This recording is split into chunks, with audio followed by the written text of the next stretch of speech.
Hello everyone, अस्सलाम वालेकुम। Welcome back to my YouTube channel और वेलकम करते हैं अपने अनदर व्लॉग के अंदर। तो गाइस, आज का जो व्लॉग है वो भी एक यूरोपियन कंट्री से ही रिलेटेड है। जैसा मैंने आपको कहा था कि हम सारी यूरोपियन कंट्रीज़ को वन बाय वन कवर करेंगे। तो आज की जो कंट्री है वो है Slovenia, one of the best country और स्मॉलेस्ट कंट्री है। इसके फ़ायदे क्या हैं और इसका वीज़ा आपको कितनी आसानी से मिल सकता है, उसी के बारे में आज आपसे डिस्कस करना है। तो स्लोवेनिया से जो मोहब्बत रखते हैं वो इस ब्लॉग को एंड तक देखें ताकि जो भी आपके माइंड में सवाल हैं वो क्लियर हो जाएं। तो चलते हैं, इस ब्लॉग को स्टार्ट करते हैं अब।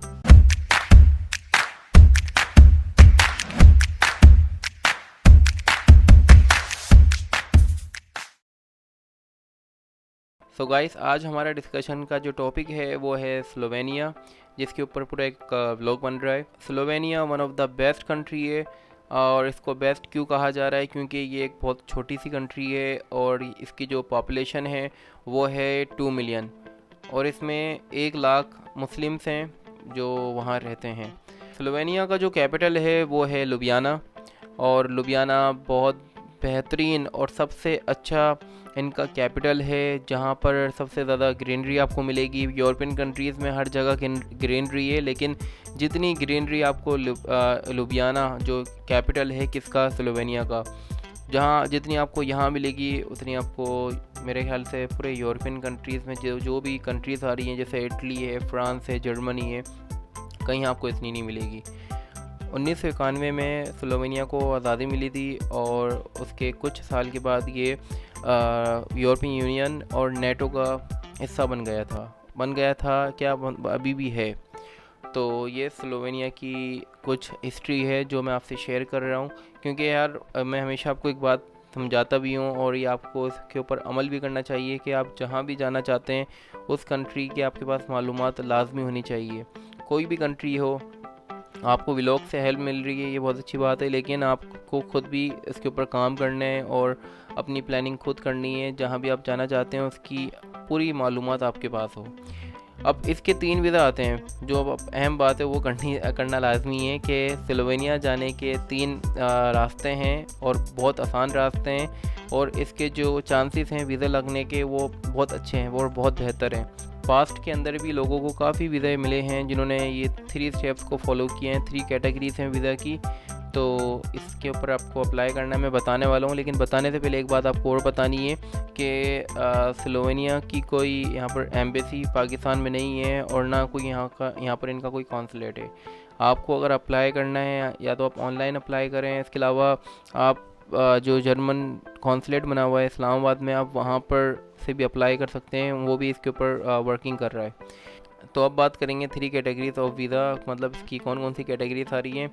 तो सबसे पहले आपको ये बताऊं कि यहाँ पर स्लोवेनिया के अंदर डिजिटल नोमैड वीज़ा नहीं चल रहा है, वहाँ पर अभी तक ये इस पर काम ही नहीं कर रहे हैं। तो ये वाला वीज़ा खैर साइड में रख दें, इसके ऊपर आपको अप्लाई नहीं करना है। अप्लाई किस पे करना है वो मैं आपको पहले बताऊंगा और इसके अलावा कुछ अहम चीज़ें और भी हैं जिसमें आप अप्लाई करेंगे और आपके चांसेस और ज़्यादा हैं लगने के, और वो किन के लिए हैं वो भी मैं आपको बताने वाला हूँ। तो सबसे पहले बात करेंगे हम जॉब सीकर वीज़ा की। इसमें भी बहुत ज़्यादा चांसेस हैं, लोगों के काफ़ी लगे हैं वीज़ा।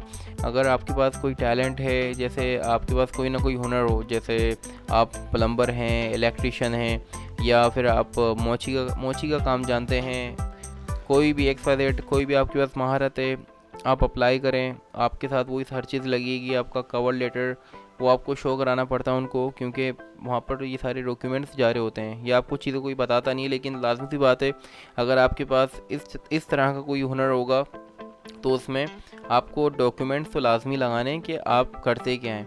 अगर आप स्लोवेनिया जा रहे हैं और स्लोवेनिया जाकर आप उनकी कंट्री को किस तरह से हेल्प आउट करेंगे, आप उनकी इकनॉमी बढ़ाने के लिए क्या अहम किरदार कर सकते हैं। तो इन शॉर्ट अगर बात की जाए, अगर आपके पास ये हुनर है तो आपको लाजमी सी बात है, अब कहीं से भी बन जाता है, आप कहीं से अपना ये बनवा लें कवर लेटर, कुछ भी इस तरह का कि आपके पास ये हुनर है, देन आप अप्लाई करें। तो ये जॉब सीकर में भी 2 कैटेगरीज आती हैं, ये वाली मैंने आपको बता दी है। दूसरा, अगर किसी ने ये कि हाईली स्किल्ड वो एजुकेटेड है, जैसे कोई डॉक्टर है, किसी ने यहाँ से MBBS किया हुआ पाकिस्तान से, कोई अच्छा यहाँ से सिविल इंजीनियर है, तो जो भी हाईली क्वालिफाइड हैं वो जॉब सीकर वीज़ा के लिए अप्लाई कर सकते हैं। इसके चांसेस बहुत ज़्यादा हैं और वाकई उनको अभी इस टाइम ज़रूरत है डॉक्टर्स की, नर्स की, और इसके अलावा जो दूसरे वेंडर्स हैं उनकी इनको बहुत ज़रूरत है, इलेक्ट्रिशियन की बहुत ज़रूरत है, इसके अलावा जो क्लीनर्स हैं उनकी इनको बहुत ज़रूरत है। तो यार वाई नॉट आप यहाँ से अपना स्टार्ट लें, यहाँ पर अप्लाई करें। अब हम बात करेंगे दूसरा, वो है इन्वेस्टर वीज़ा, जिसको हम गोल्डन वीज़ा भी कह सकते हैं। ये भी वहाँ पर है। आपके पास अगर कितने 50,000 यूरो हैं तो आप अप्लाई करें, आपके चांसेस बहुत ज़्यादा लगने के, आपको आराम से वीज़ा मिल जाएगा। और मिल क्या जाएगा, आप अपनी फैमिली को भी बुला सकते हैं, क्योंकि वहाँ पर 50,000 यूरो जब आप इन्वेस्ट करेंगे आपकी वहाँ पर कंपनी खोल रही होगी, आप कंपनी खोलेंगे वहाँ पर। तो ये है गोल्डन वीज़ा, इन्वेस्टर वीज़ा भी इसको कहते हैं। अब जो तीसरा वीज़ा है वो है कोई ना कोई आप जॉब पकड़ लीजिए, यही हल होता है। तीसरा जो है वो जॉब, जो भी बड़ी बड़ी कंपनीज़ हैं स्लोवेनिया के अंदर, वहाँ पर आपको अप्लाई करना है और इंशाल्लाह आपको जॉब मिल जाएगी, क्योंकि उनको वाकई इस टाइम लेबर्स की ज़रूरत है। तो जॉब्स के लिए आपको अप्लाई कहाँ से करना है, मैं सारे लिंक्स अपने डिस्क्रिप्शन में लगा रहा हूँ। सारे वो जो लिंक्स हैं वो बिल्कुल लेजिट हैं, अप्लाई करें। सबसे आसान तरीका यही है। अगर आपको लगता है कि जॉब सीकर वीज़ा थोड़ा हार्ड है, लीव इट। उसके बाद अगर आपको लगता है कि यार नहीं मेरे पास 50,000 यूरो भी नहीं है, तो भाई वो भी लीव करते हैं। तीसरा तो यही है आसान, जिसमें आप अप्लाई कर सकते हैं, कि जो लिंक्स हैं वो मैं यहाँ पर ये कि मेंशन कर दूँगा। तो आप डिस्क्रिप्शन में से कोई सा भी लिंक पिक करें, उसको क्लिक करें, देन आप फाइंड कर लें जो आपकी फील्ड से रिलेटेड जॉब है, उसी में आप अप्लाई करें। इंशाल्लाह चांसेस ज़्यादा हैं लगने के, क्योंकि स्लोवेनिया की मैंने आपको आबादी बता दी है कम है, और उनको अपनी आबादी बढ़ानी भी है। और अगर आप यहाँ अप्लाई करते हैं 5 साल के बाद आपको यहाँ का ब्लू कार्ड मिल जाएगा। ब्लू कार्ड में आप ये कि जो उसके 52 यूरोपियन ममालिक हैं वहाँ आप घूम सकते हैं, ट्रैवल कर सकते हैं। देन 10 साल के बाद आपको वहाँ की नेशनैलिटी मिल जाएगी, ग्रीन कार्ड मिल जाएगा वहाँ का। तो ये बहुत अच्छी अचीवमेंट है। आप ये कि अप्लाई करें और इंशाल्लाह आपका लगेगा ज़रूर। और इसके अलावा स्लोवेनिया की जो लोकल लैंग्वेज है वो स्लेविक है, और स्लेविक में लोग बात कर रहे होते हैं। लेकिन अगर आपको ये लगता है कि बहुत हार्ड है तो भाई हल एक और है, वहाँ की 80% जो पॉपुलेशन है वो इंग्लिश में ही बात कर रही होती है। अगर आपको इंग्लिश आती है देन आप वहाँ अपनी लाइफ को बिल्कुल सही से स्पेंड कर सकते हैं।